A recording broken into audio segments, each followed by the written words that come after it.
Moja katika wasanii ambao Wasafi wamepoteza muda sana, nimekaa muda mrefu sana. You know, now that boss ni mume wangu. Kila siku namtazamia, wewe ulinisumbua.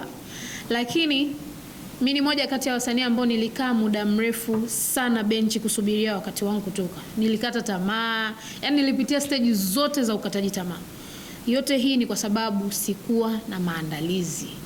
Na changamoto kubwa tulionayo nchini kwetu, wengi wao waliotutangulia hawatupi madini na siri ya kuwa kama wao.